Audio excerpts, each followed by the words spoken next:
Philosophy एक शब्द नहीं बल्कि एक यात्रा है। यह उस प्यास का नाम है जो हर जागरूक व्यक्ति के भीतर जलती है, जानने की, समझने की और अंततः स्वयं को पाने की। आप रोज सूरज को उगते हुए देखते हैं, पर कभी पूछा क्या यह सूरज सच में अस्तित्व में है या यह मेरी आंखों का भ्रम है? आप अपने जीवन में प्रेम करते हैं, घृणा करते हैं, पर कभी सोचा प्रेम क्या सच में होता है या यह केवल रसायनों का खेल है? आप जीवन जीते हैं, मृत्यु से डरते हैं, पर कभी ठहरे और पूछा क्या मृत्यु वास्तव में अंत है या यह किसी और यात्रा की शुरुआत? यही दर्शन है, प्रश्न पूछने की कला। दर्शन का अर्थ है जड़ को पकड़ना, जीवन की बाहरी शाखाओं को नहीं बल्कि उसकी मूल जड़ों को खोजना। भारत में यह परंपरा बहुत पुरानी है। जब पश्चिम जगत में सुकरात और प्लेटो ज्ञान की तलाश में थे, तब भारत में ऋषि वेदों और उपनिषदों में ब्रह्मा का रहस्य खोज रहे थे। ऋग्वेद का ऋषि पूछता है, इस सृष्टि का जन्म किससे हुआ? क्या देवताओं ने इसे बनाया या वे भी बाद में आए? कबीर कहते हैं जो देखे सो पाए, और कृष्णमूर्ति कहते हैं सत्य किसी पद्धति का अनुसरण नहीं करता। दर्शन का कार्य सत्य को पकड़ना नहीं, सत्य के प्रति जागना है। यह कोई सिद्धांत नहीं है, यह एक जागृति है। इस वीडियो में हम जीवन के 10 मूल प्रश्नों को छुएंगे। इन प्रश्नों का कोई अंतिम उत्तर नहीं है, क्योंकि हर उत्तर एक नए प्रश्न को जन्म देता है। दर्शन एक उत्तर नहीं है, यह अनंत प्रश्नों का द्वार है। आइए अब इस यात्रा पर निकलते हैं। वास्तविकता क्या है? आप अभी इस वीडियो को देख रहे हैं, पर क्या यह सच में हो रहा है? आपको लगता है कि आप एक ठोस दुनिया में जी रहे हैं, लेकिन क्या यह वास्तव में ठोस है? क्या यह जीवन एक वास्तविकता है या मात्र एक स्वप्न? वेदांत कहते हैं सब कुछ ब्रह्मा है, एक शाश्वत, असीम, निर्गुण सत्ता जिसमें यह पूरा अस्तित्व डूबा हुआ है। सर्वम खल्विदम ब्रह्मा, जो कुछ भी है वह ब्रह्मा है। यह जगत, यह शरीर, यह मन सब उसी ब्रह्मा का प्रतिबिंब है। लेकिन फिर शंकराचार्य एक और रहस्य खोलते हैं, माया। वे कहते हैं यह संसार वास्तविक प्रतीत होता है परंतु है नहीं। जिस तरह रात में रस्सी को देखकर सांप का भ्रम हो जाता है, वैसे ही यह संसार हमें वास्तविक जान पड़ता है, पर यह मात्र माया है, भ्रम है। ब्रह्मा सत्यम जगत मिथ्या, ब्रह्मा सत्य है, जगत माया है। यह दृश्य संसार उस चिरंतन सत्य का पर्दा है, परंतु सत्य नहीं है। और फिर आते हैं बुद्ध और वे एक और रहस्य खोलते हैं, शून्यता, शून्य का दर्शन। वे कहते हैं न कोई ब्रह्मा है, न कोई आत्मा, सब कुछ क्षणभंगुर है, नश्वर है। संसार में कुछ भी स्वतंत्र रूप से अस्तित्व में नहीं है, सब कुछ परस्पर निर्भर है। आपकी पहचान, आपका शरीर सब बस नाम और रूप का समुच्चय है। इसलिए बुद्ध कहते हैं सब कुछ शून्य है। पर यह शून्यता निराशा नहीं है, यह अनासक्त चेतना का द्वार है। और फिर विज्ञान आता है अपनी सूक्ष्म दृष्टि के साथ। आधुनिक भौतिक विज्ञान कहता है सब कुछ ऊर्जा है। क्वांटम भौतिकी बताती है कि यह ठोस संसार वास्तव में कणों और तरंगों का खेल है। आप जो दीवार देखते हैं वह वास्तव में कंपन करते हुए कणों का झुंड है। सामान्य अनुभव में यह ठोस दिखता है, पर मूल रूप में यह शून्य से भी हल्का है। अल्बर्ट आइंस्टीन ने कहा था वास्तविकता मात्र एक भ्रम है, भले ही यह स्थायी हो। तो अब प्रश्न उठता है, क्या हम ब्रह्मा के भीतर हैं या माया में उलझे हैं? क्या यह सब शून्य है या केवल कणों की नृत्य लीला?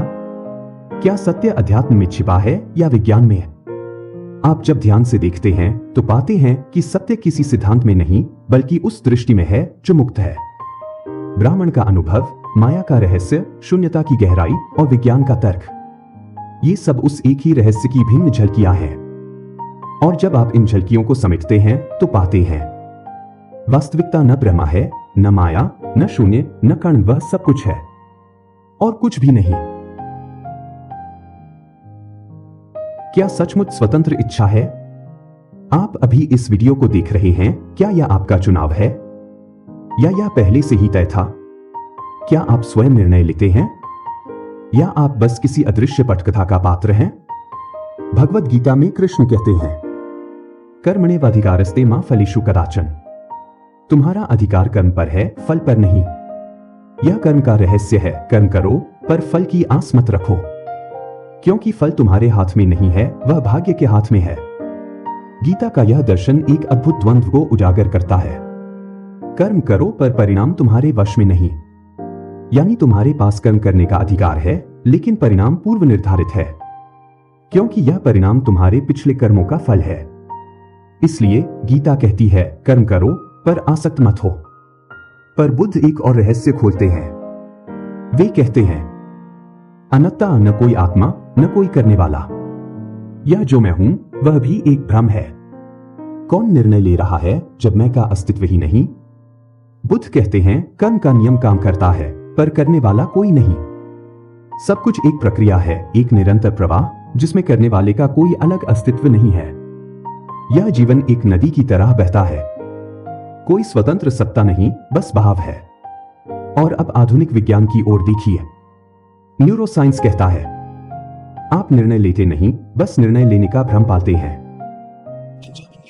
वैज्ञानिक ने एक प्रयोग किया। उन्होंने पाया कि आपके निर्णय लेने से पहले ही मस्तिष्क निर्णय ले चुका होता है। आपका मन बस बाद में यह मान लेता है कि उसने निर्णय लिया। यह एक भ्रामक देरी है। आपका फ्री विल वास्तव में बस एक दर्पण का प्रतिबिंब है। तो अब प्रश्न उठता है, क्या हम स्वतंत्र हैं या केवल कारण प्रभाव की श्रृंखला का हिस्सा? क्या हम भाग्य के बंधन में हैं या कर्म के स्वामी? जब आप ध्यान से देखते हैं तो पाते हैं कि यह प्रश्न ही झूठा है, क्योंकि जब आप सचेत होते हैं तब कोई करने वाला नहीं होता।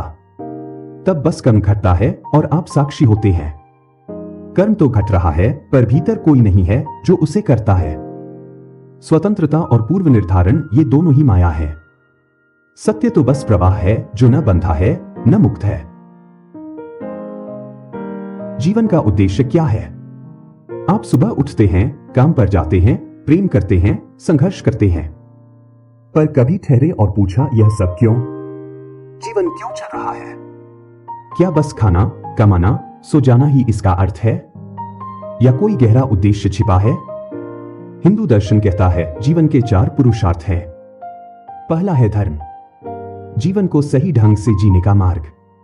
धर्म का अर्थ यहां मजहब नहीं है, बल्कि वह नियम जो अस्तित्व के साथ सामंजस्य स्थापित करता है, वह आचरण जो जीवन को संतुलित और सार्थक बनाता है। धर्म का अर्थ है अपने स्वभाव के अनुसार जीना। दूसरा है अर्थ, जीवन का आर्थिक और सामाजिक पक्ष। संसार में रहते हुए धन और समृद्धि अर्जित करना भी जीवन का एक उद्देश्य है, परंतु अर्थ का संचय धर्म के अनुसार हो, अन्यथा वह बंधन बन जाता है। धन साधन हो, साध्य नहीं। तीसरा है काम, इच्छाएं, प्रेम, भोग। क्योंकि जीवन केवल साधना नहीं, जीवन एक उत्सव भी है। काम जीवन की रसधारा है, पर जब यह आसक्ति बन जाती है तब बंधन बन जाता है। और चौथा है मोक्ष, अंतिम उद्देश्य। सभी पुरुषार्थों का चरम मोक्ष, बंधनों से मुक्त होना, आत्मा का परमात्मा में विलीन हो जाना, जहां न कर्म का बोझ है न इच्छा का बंधन, बस शुद्ध अस्तित्व, शुद्ध चेतना। और फिर बुद्ध कहते हैं दुख का अंत ही जीवन का उद्देश्य है। बुद्ध का मार्ग सीधा है। संसार दुख का कारण है और दुख से मुक्त होना ही जीवन का चरम उद्देश्य है। बुद्ध ने इसे निर्वाण कहा, जहां न कोई आकांक्षा बचती है न कोई अभिलाषा, केवल शून्यता, परंतु वह शून्यता भी पूर्णता है। और फिर आधुनिक दर्शन की ओर देखिए। अस्तित्ववादियों का मानना है कि जीवन में कोई पहले से तय उद्देश्य नहीं है। जॉन पॉल सार्त्र कहते हैं जीवन में कोई पूर्व निर्धारित अर्थ नहीं, हम स्वयं अपना अर्थ रचते हैं। अस्तित्व का कोई स्वभावगत उद्देश्य नहीं है, बल्कि अर्थ वह है जो आप अपने जीने के ढंग से उसे देते हैं। जीवन एक खाली पृष्ठ है, आप ही लेखक हैं, आप ही चित्रकार। तो अब प्रश्न उठता है, क्या जीवन का उद्देश्य मोक्ष है, दुख का अंत है, या अपने ढंग से अर्थ रच लेना है? जब आप भीतर झांकते हैं तो पाते हैं कि जीवन का कोई उद्देश्य नहीं है, और यही इसकी सुंदरता है। जीवन एक नृत्य है जिसका कोई गंतव्य नहीं, बस नृत्य ही उसका उद्देश्य है। जैसे फूल खिलता है किसी कारण से नहीं, बस इसलिए कि खिलना ही उसका स्वभाव है। जीवन का उद्देश्य जीवन ही है। मृत्यु के बाद क्या होता है? मृत्यु वह द्वार जिसे हम सब पार करेंगे। पर कोई जानता नहीं कि उस द्वार के उस पार क्या है। क्या मृत्यु बस एक अंत है या कोई नई यात्रा का आरंभ? हिंदू दर्शन कहता है मृत्यु एक अंत नहीं, एक परिवर्तन है। जैसे शरीर पुराने वस्त्र को त्याग देता है और नया धारण करता है, वैसे ही आत्मा एक देह छोड़कर दूसरी धारण करती है। वासंसी जीर्णानि यथा विहाय नवानि गृह्णाति नरप्राणि। गीता में कृष्ण कहते हैं मृत्यु बस एक देह का त्याग है, आत्मा अमर है।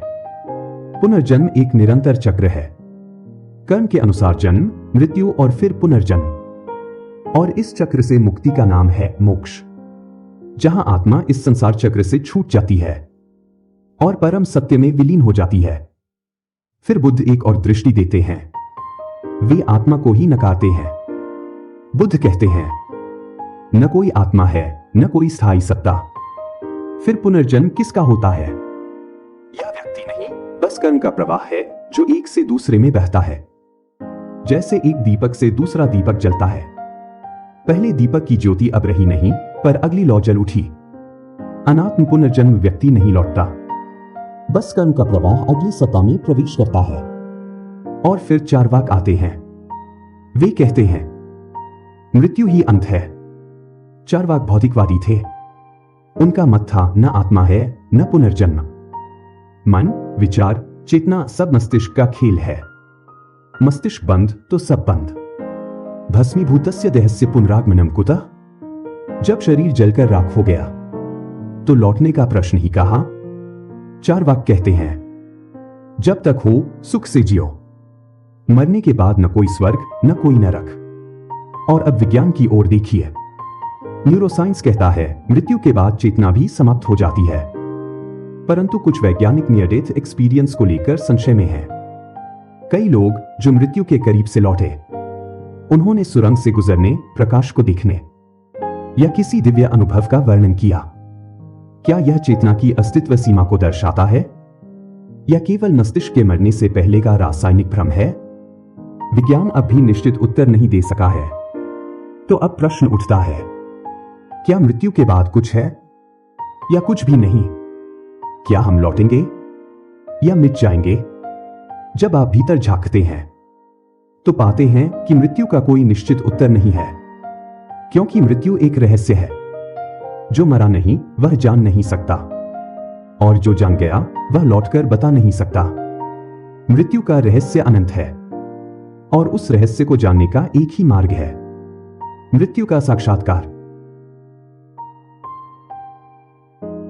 सत्य को कैसे जाना जाए? सत्य क्या है? सत्य जो आप देख रहे हैं, क्या वही सत्य है? या जो आप सोचते हैं वही सत्य है? या सत्य वह है जो न देखा जा सकता है, न सोचा, बस अनुभव किया जा सकता है? भारतीय दर्शन सत्य को जानने के 3 मार्ग बताता है, 3 प्रमाण। पहला, प्रत्यक्ष या प्रत्यक्ष अनुभव। जो आंखें देखती हैं, कान सुनते हैं, त्वचा स्पर्श करती है, वही सत्य है। आप सूरज को आकाश में देखते हैं तो यह प्रत्यक्ष ज्ञान है। प्रत्यक्ष प्रमाण कहता है जो इंद्रियों से जाना जा सके वही सत्य है। परंतु क्या इंद्रियां हमेशा सत्य दिखाती हैं? सूर्यास्त में सूरज क्षितिज में डूबता दिखता है, पर यह सिर्फ दृष्टि भ्रम है। सूरज तो डूबता नहीं, पृथ्वी घूम रही होती है। इसलिए प्रत्यक्ष ज्ञान अपूर्ण हो सकता है। दूसरा, अनुमान या तर्क और निष्कर्ष। जहां प्रत्यक्ष प्रमाण नहीं, वहां अनुमान आता है। आप धुआं देखते हैं और अनुमान लगाते हैं कि कहीं आग है। आप कारण और परिणाम को जोड़कर निष्कर्ष निकालते हैं। यह विज्ञान का मार्ग है। प्रयोग, अवलोकन और निष्कर्ष। पर अनुमान भी धोखा दे सकता है। हर बार धुआं आग का प्रमाण नहीं होता, कभी वह भाप भी हो सकता है। और तीसरा शब्द या प्रामाणिक वचन। यह गुरु, ग्रंथ या विश्वसनीय व्यक्ति का कथन है। जो ज्ञान हम स्वयं नहीं प्राप्त कर सकते, वह हम दूसरों से पाते हैं। जैसे कोई कहे हिमालय पर बर्फ है और हम उस पर विश्वास कर लेते हैं, भले ही हमने हिमालय देखा न हो। यह विश्वास शब्द प्रमाण है, परंतु यह भी त्रुटिपूर्ण हो सकता है, क्योंकि शब्द भी गलत हो सकते हैं। अब पश्चिम की ओर देखिए। रैशनलिज्म कहता है सत्य तर्क में है, अनुभव में नहीं। रेने देकार्त ने कहा कॉजिटो अगो सम, मैं सोचता हूं इसलिए हूं। आपकी बुद्धि ही सत्य को पकड़ सकती है, इंद्रियां भ्रमित कर सकती हैं। सत्य तर्क में है, विचार में है, पर एम्पिरिसिज्म कहता है सत्य तर्क में नहीं, अनुभव में है। जॉन लॉक ने कहा, मानव मन जन्म के समय कोरी स्लेट या टैब्यूला रसा है। जो भी ज्ञान हमें मिलता है वह अनुभव से आता है। हम खाली मन लेकर जन्मते हैं और अनुभव से भरते जाते हैं। सत्य अनुभव में है, प्रत्यक्ष में है। और अब विज्ञान देखिए, क्वांटम भौतिकी कहती है सत्य न तर्क में है न अनुभव में। सत्य अजीब है, रहस्यमय है। कण कभी तरंग बन जाते हैं, तरंग कभी कण। जो आप देखते हैं वह सत्य नहीं, आपका देखना ही वास्तविकता को बदल देता है। सत्य आपकी दृष्टि पर निर्भर करता है। तो अब प्रश्न उठता है, सत्य प्रत्यक्ष में है, अनुमान में है, शब्द में है, तर्क में है, या सत्य इन सब के पार है? जब आप भीतर झांकते हैं तो पाते हैं कि सत्य किसी प्रमाण में नहीं, सत्य देखने वाले की दृष्टि में है। सत्य वही है जो अनुभव के पार है, जहां न इंद्रिया, न तर्क, न शब्द, बस मौन है।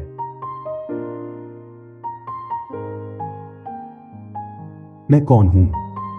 क्या मैं यह शरीर हूं, या मेरा मन, या कुछ और जो दिखाई नहीं देता पर अनुभव होता है?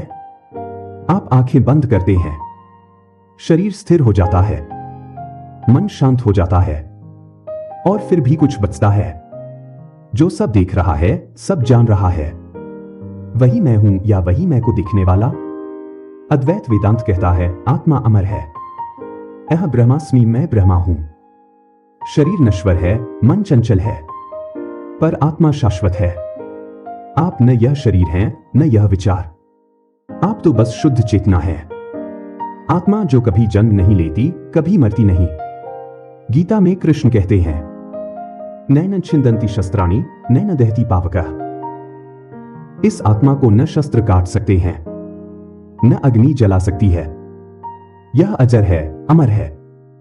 और जब यह देह छोड़ती है तो बस वस्त्र बदलती है, स्वरूप नहीं। आत्मा साक्षी है, वह न करती है, न भोगती है, बस देखती है। पर बुद्ध इस आत्मा को ही नकार देते हैं। वे कहते हैं, अनत्ता, कोई आत्मा नहीं। आप जो मैं मानते हैं वह बस विचारों का समूह है, संस्कारों का प्रवाह है, पर कोई स्थायी सत्ता नहीं। बुद्ध कहते हैं, सब कुछ अनित्य है, आपका, मैं भी। जब ध्यान में गहरे उतरते हैं तो आप पाते हैं कि मैं केवल एक अवधारणा है। जैसे नदी में कोई स्थायी लहर नहीं, बस जल का बहाव है, वैसे ही मैं बस क्षणिक धाराओं का प्रवाह है। कोई केंद्र नहीं, बस प्रवाह। और अब विज्ञान देखिए, न्यूरोसाइंस कहता है मैं मस्तिष्क की रचना है। आपका आत्मबोध, आपकी पहचान, मस्तिष्क में चल रही विद्युत तरंगों और रासायनिक क्रियाओं का परिणाम है। सेल्फ एक मानसिक प्रक्षेपण है जो मस्तिष्क ने अस्तित्व में लाया है, एक भ्रांति जो निरंतर बनी रहती है।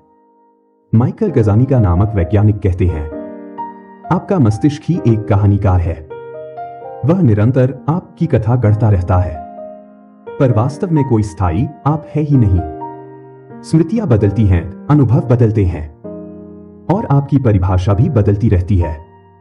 तो अब प्रश्न उठता है, क्या मैं अमर आत्मा हूं, या क्षणभंगुर धाराओं का प्रवाह, या बस मस्तिष्क की एक चालाकी, एक कहानी?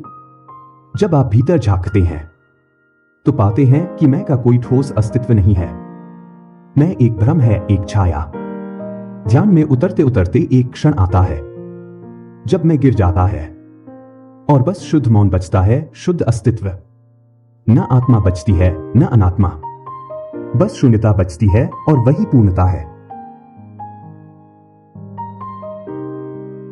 क्या नैतिकता शाश्वत है? क्या सही और गलत का कोई निश्चित मापदंड है जो समय और परिस्थिति से परे हो? या नैतिकता बस एक सामाजिक समझौता है जो समय, स्थान और व्यक्ति के अनुसार बदलती रहती है? सनातन धर्म कहता है नैतिकता शाश्वत है। धर्म का अर्थ ही है जो धारण करता है, जो अस्तित्व को थामे रखता है। गीता में कृष्ण अर्जुन से कहते हैं, स्वधर्मे निधन श्रेय परधर्मो भयावह। अपना धर्म निभाते हुए मर जाना भी श्रेष्ठ है, पराये धर्म का पालन करना घातक है। यहां धर्म का अर्थ है व्यक्ति का कर्तव्य, उसका स्वभाव। नैतिकता व्यक्तिगत नहीं, सार्वभौमिक है। अहिंसा, सत्य, दया, ये मूल्य हर युग में सही है, चाहे कोई देखे या न देखे। धर्म पालन में कभी समझौता नहीं। कांत का नैतिक दर्शन भी यही कहता है। सही और गलत का निर्धारण व्यक्ति की इच्छा पर निर्भर नहीं, बल्कि कर्तव्यबोध पर है। कैटेगोरिकल इंपेरेटिव का सिद्धांत कहता है, जो नियम आप सबके लिए चाहेंगे, उसी के अनुसार स्वयं भी आचरण कीजिए। नैतिकता सार्वभौमिक है, समय, व्यक्ति और इच्छा से परे। पर महाभारत हमें नैतिकता का दूसरा पक्ष दिखाता है, जहां धर्म भी परिस्थिति में झुक जाता है। युद्ध भूमि में कृष्ण अर्जुन से कहते हैं, धर्मो रक्षति रक्षितः। धर्म तभी बचाता है जब हम उसे बचाते हैं। युद्ध में अधर्म को हराने के लिए धर्म भी नीति तोड़ता है। भीष्म जैसे धर्मात्मा को छल से हराया जाता है। कर्ण का वध तब होता है जब वह निहत्था होता है। यहां धर्म एक सापेक्षिक नैतिकता बन जाता है। सिद्धि के लिए साधन की शुद्धता अनिवार्य नहीं। यह परंपरागत नैतिकता को चुनौती देता है और कहता है, कभी कभी धर्म को भी लचीला होना पड़ता है। फिर चार्वाक आते हैं। वे कहते हैं, नैतिकता एक सामाजिक भ्रम है। चार्वाक दर्शन कहता है, यावत जीवेत सुखम जीवेत ऋणं कृत्वा घृत पिबेत। जब तक जीवित हो सुख से जियो, चाहे ऋण लेकर भी घी क्यों न पीना पड़े। चार्वाक नैतिकता को खारिज करते हैं। वे कहते हैं, न धर्म न पाप, बस सुख और दुख का माप है। आपका जीवन आपका है, जो आपको सुख दे वही नैतिक है। नैतिकता का कोई सार्वभौमिक आधार नहीं है, यह बस मानव निर्मित है। और अब आधुनिक समय देखिए। उत्तर आधुनिक नैतिकता या पोस्ट मॉडर्न एथिक्स कहती है, न कोई सार्वभौमिक नैतिकता है, न कोई शाश्वत मूल्य। मिशेल फूको और जीन फ्रांकोइस ल्योटार्ड जैसे विचारक कहते हैं, सत्य और नैतिकता दोनों सत्ता के औजार हैं। सत्ता अपनी सुविधा के अनुसार नैतिकता गढ़ती है, कभी धर्म के नाम पर, कभी राष्ट्र के नाम पर, और हम उसे सही मान लेते हैं। उत्तर आधुनिकता कहती है, सत्य भी सापेक्ष है, नैतिकता भी। तो अब प्रश्न उठता है, क्या नैतिकता शाश्वत है या वह परिस्थिति के अनुसार बदलती है? क्या सत्य सार्वभौमिक है या हर व्यक्ति का अपना अलग सत्य है? जब आप भीतर झांकते हैं तो पाते हैं कि नैतिकता का कोई स्थायी स्वरूप नहीं। कभी कभी सही भी गलत हो सकता है और गलत भी सही। सत्य कभी नियम में नहीं बंधता, वह हर क्षण नया होता है। क्या हम सचमुच सुखी हो सकते हैं या सुख एक क्षणिक भ्रम है जो रेत की तरह हाथ से फिसल जाता है? आप कुछ पाते हैं और लगता है अब सुख मिल गया, पर थोड़ी ही देर में मन फिर बेचैन हो जाता है, कुछ और अधिक चाहता है। क्या सच्चा सुख संभव है? गीता में कृष्ण कहते हैं, सुख तो वैराग्य में है। निष्काम कर्म, बिना फल की इच्छा के कर्म करो और तुम सुख के पार चले जाओगे, शांति में पहुंच जाओगे। कृष्ण अर्जुन से कहते हैं, योगा कर्म सुकौशलम। कर्म में कुशलता ही योग है, लेकिन कुशलता का अर्थ है फल की आसक्ति छोड़ देना। जब आप कर्म को पूजा समझकर करते हैं पर फल की चिंता नहीं करते, तब भीतर शांति का संगीत बजता है। सच्चा सुख इच्छा की पूर्ति में नहीं, इच्छा के विसर्जन में है। पर बुद्ध और आगे जाते हैं। वे कहते हैं, सुख क्षणभंगुर है और दुख का कारण है। आप सुख की चाह करते हैं पर वह हमेशा अस्थायी रहता है और फिर छूट जाता है तो दुख दे जाता है। बुद्ध कहते हैं, तृष्णा ही दुख का मूल है। इच्छा को छोड़ दो तो दुख भी छोड़ जाएगा, और जब इच्छा का बंधन टूटता है तो निर्वाण घटित होता है। निर्वाण कोई स्वर्गीय सुख नहीं, बल्कि दुख का पूर्ण विसर्जन है। जहां कोई चाह न हो वहां बस शांति बचती है, वही आनंद है। और अब आधुनिक विज्ञान देखिए। मनोविज्ञान कहता है सुख दो प्रकार का है, हेडोनिज्म या इंद्रिय सुख। भोग, आनंद, वासना, क्षणिक सुख जिसमें मन तृप्ति खोजता है। यह सुख अस्थायी है और कभी पूरा नहीं होता। आपने स्वादिष्ट भोजन किया, क्षण भर में सुख मिला, पर थोड़ी देर बाद फिर भूख लग जाती है। यूडेमोनिया या आंतरिक संतोष, यह अरस्तु का सुख का सिद्धांत है, जो कहता है सच्चा सुख इंद्रियों में नहीं बल्कि अर्थपूर्ण जीवन में है। जब आप अपने जीवन में उद्देश्य खोजते हैं, किसी सार्थक कार्य में लगते हैं, तो एक गहरा संतोष मिलता है। यह सुख बाहरी नहीं, भीतर से उपजता है। सच्चा सुख भीतर की संतुष्टि है, न कि बाहरी पदार्थों की प्राप्ति। तो अब प्रश्न उठता है, क्या सच्चा सुख वैराग्य में है, जहां फल की इच्छा ही नहीं रहती, या वह सुख इच्छा से परे है, जहां निर्वाण में ही शांति है, या सुख जीवन को अर्थपूर्ण बनाने में है, जहां उद्देश्य ही आनंद है। जब आप भीतर झांकते हैं तो पाते हैं सुख का कोई स्थायी रूप नहीं। जब आप उसे पकड़ने जाते हैं, वह मृग तृष्णा बनकर भाग जाता है, लेकिन जब आप उसे छोड़ देते हैं, वह अपने आप घटित हो जाता है। सच्चा सुख चाह से मुक्त होने में है, और मुक्त होने में ही पूर्णता है। क्या ईश्वर है, या यह बस मानव मन की कल्पना है? एक दिलासा, एक भरोसा जिसे हमने रचा है अपने भय और आशाओं को सहारा देने के लिए। क्या ईश्वर इस ब्रह्मांड का नियंता है, या बस एक धारणा जो हमारी अनिश्चितता को ढक देती है? न्याय दर्शन कहता है ईश्वर है। प्राचीन भारतीय दार्शनिक गौतम ऋषि ने न्याय शास्त्र में ईश्वर के अस्तित्व के पक्ष में तर्क दिए, जिसे हम न्याय सिद्धांत कहते हैं। न्याय कहता है कार्य सिद्धांत के आधार पर हर कार्य का कोई कर्ता होता है।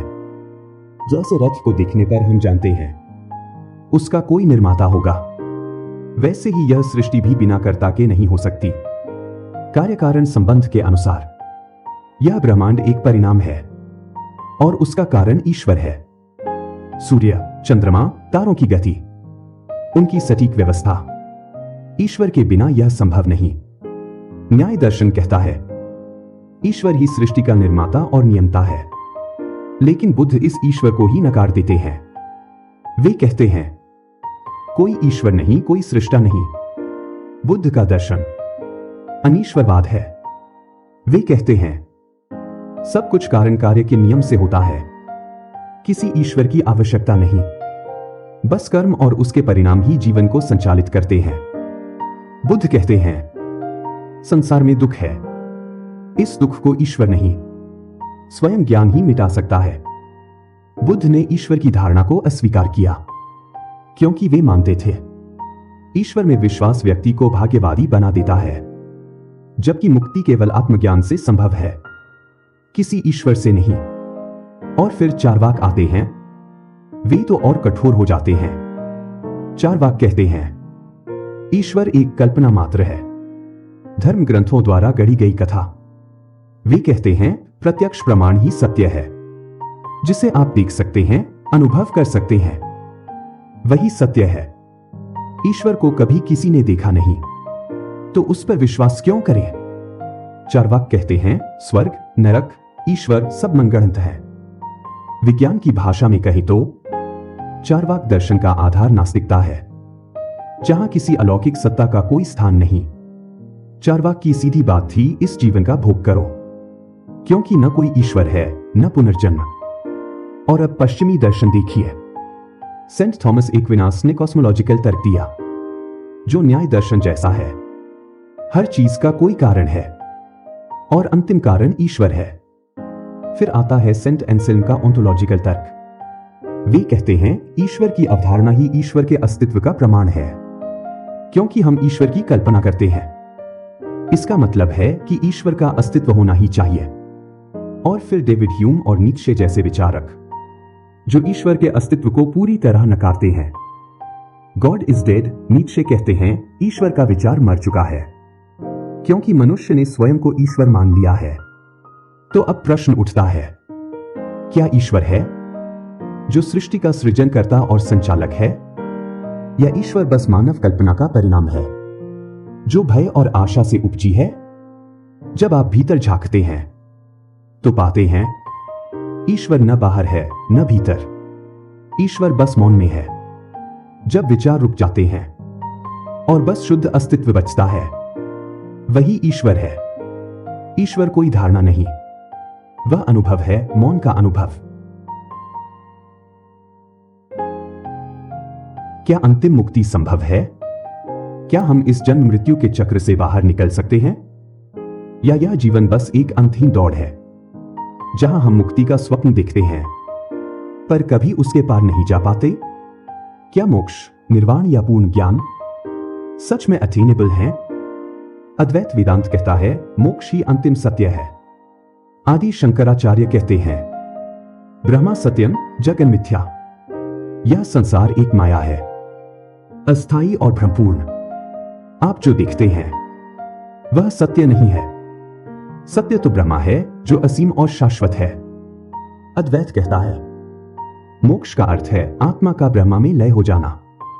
जब आप अपने मैं का विसर्जन करते हैं और बस शुद्ध अस्तित्व बचता है, वही मोक्ष है। मोक्ष कोई स्थान नहीं, न कोई स्वर्ग न कोई लोक, वह बस अहंकार का विसर्जन है जहां व्यक्ति ब्रह्मा में विलीन हो जाता है और सारा द्वैत मिट जाता है, जहां न द्वंद्व बचता है न दो, वही मोक्ष है। पर बुद्ध मोक्ष को भी नकारते हैं। वे कहते हैं मोक्ष नहीं, निर्वाण ही अंतिम सत्य है। बुद्ध का निर्वाण कोई ब्रह्मा में लय नहीं बल्कि दुख का पूर्ण अंत है। बुद्ध कहते हैं तृष्णा ही दुख का मूल है और जब तृष्णा समाप्त होती है तब निर्वाण घटित होता है। निर्वाण कोई स्थिति नहीं, वह बस पूर्ण शून्यता है जहां न कोई इच्छा बचती है न कोई अस्मिता। यह पूर्ण शांति है जहां न जन्म है न मृत्यु, बस मौन है।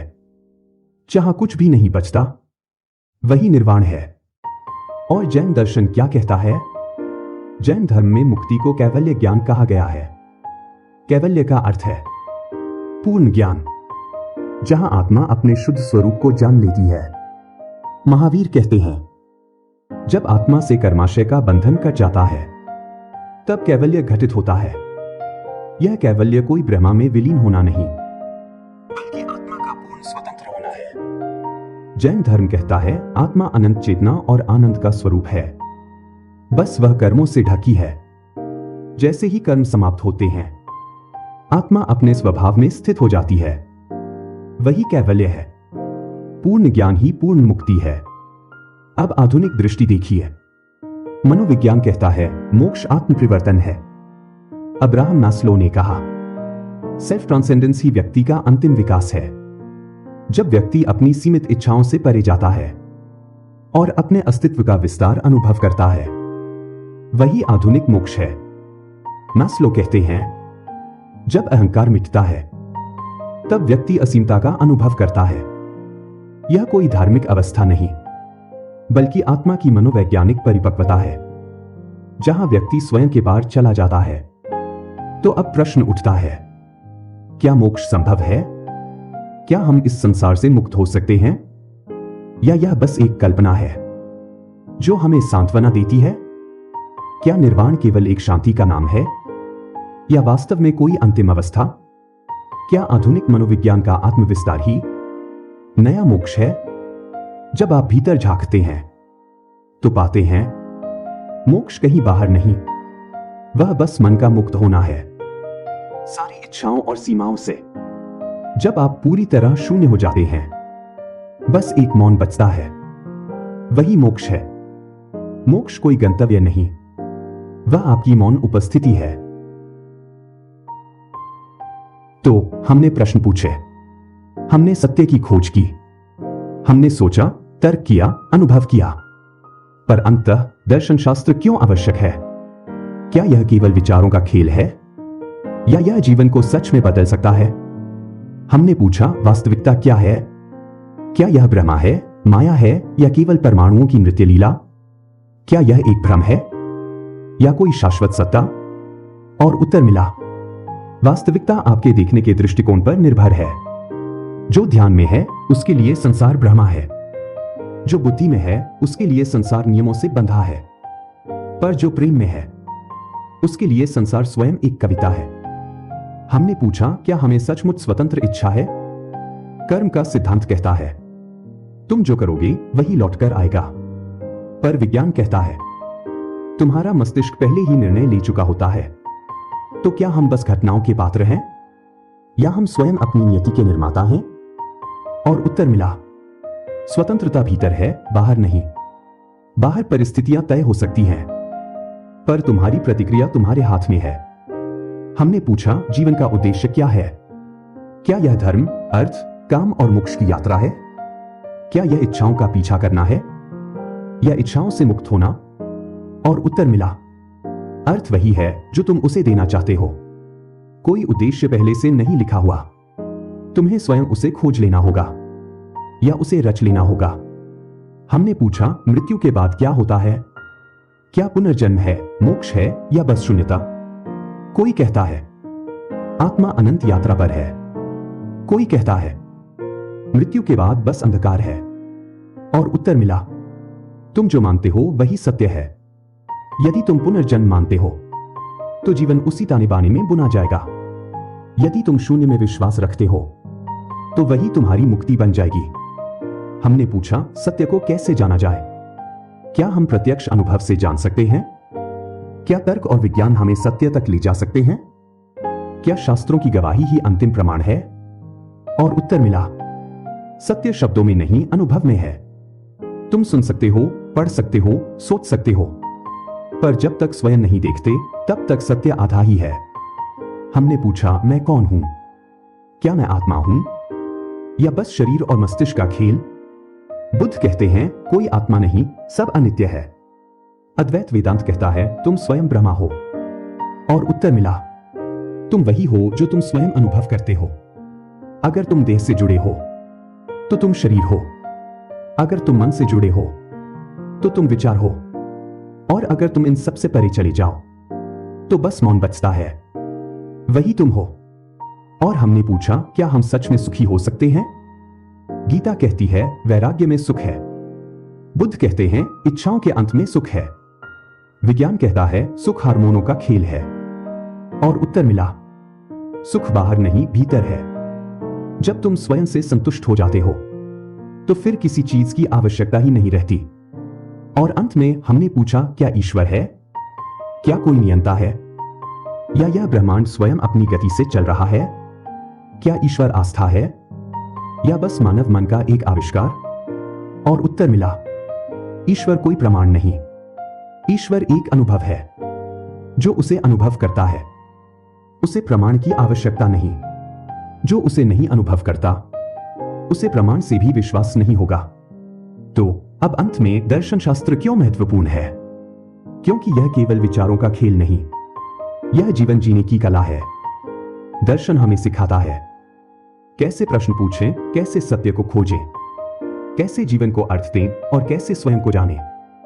यह कोई किताब में बंद ज्ञान नहीं, बल्कि प्रतिदिन की साधना है।